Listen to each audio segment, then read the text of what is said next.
Hello, my name is Richard Claywell. This is Litigation Speaks. Today I want to talk to you about using an excess earnings methodology that comes from Revenue Ruling 68609. This particular revenue ruling is determining the value of the tangible assets and the intangible assets of a particular company. When this was set up many years ago, they give examples of some rates to use, and for a period of time people were actually using those rates and they should not have done that. When you look at the methodology for the excess earnings, you're supposed to determine either a simple average or a weighted average of the historical balance sheets, historical earnings. A lot of times that's not done. What I've seen is people will go out and use the final year instead of either an average or a weighted average, and that gets you the wrong result based upon what Revenue Ruling 68609 says you're supposed to do when you do the business valuation. When you do this, you should use, based upon the revenue ruling, at least 5 years. I believe that you should use at least one business cycle. A business cycle is considered to be 5 to 7 years. My preference is to use, and I've stated this before, is to use 2 business cycles.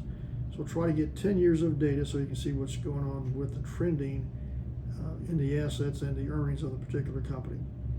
Not using the weighted or the unweighted tangible assets that you have is not following what the guidance says from the revenue ruling. If you just use the year-end numbers, then you're going to get an incorrect value, and that's what I'm trying to present today, is that you would get that incorrect value.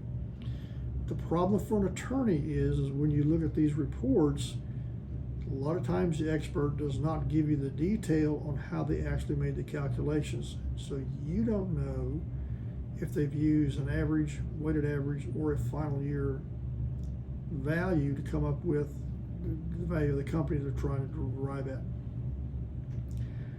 We need to develop a capitalization rate to do this. The capitalization rate is almost the same thing as a discount rate, except that we subtract growth from there.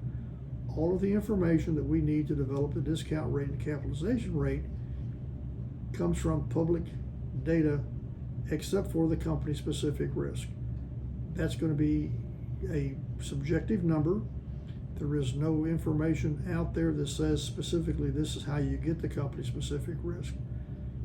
But I'm of the opinion, along with other people, that the company-specific risk should be described in some detail to explain what we did, how we did it, and how we justify that number. What I see, and I hate to say almost all the time, but that's almost what it is somebody will say, well, I think that the company-specific risk is 5%, 6%, 10%, whatever the answer is, and there's no justification, no discussion of the rate. I believe that needs to be discussed. I'm supposed to be telling you what my thought process is, my impressions on the work that I've done to come up with the value for that. So I believe that should be discussed in the report.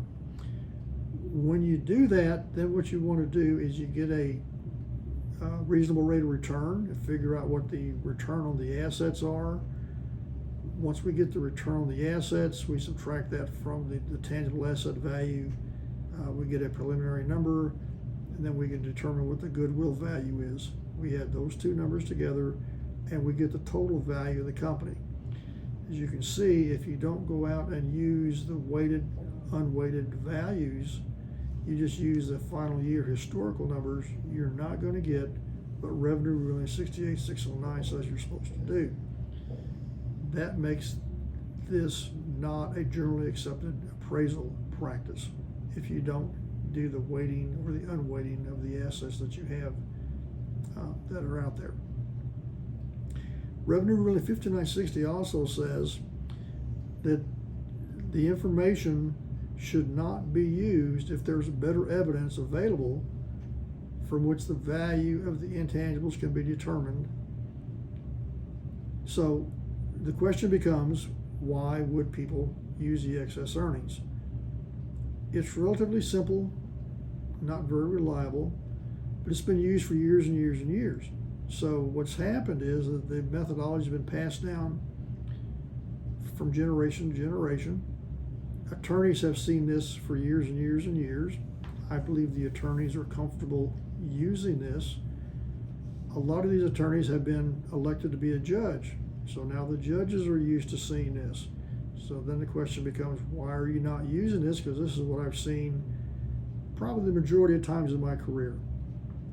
But it's not to be used if there's a better way of doing this. So there are a number of different ways to go out and calculate the goodwill value. So I would not recommend that people be using the excess earnings methodology. If you have any questions on this, feel free to give me a call or send me an email. If you have any questions on any other valuation issues, we also do lost profits. We do forensic and fraud investigations. If you have any questions on those topics, feel free to send me an email. Hope you enjoyed this, and we'll talk to you next time. Thank you.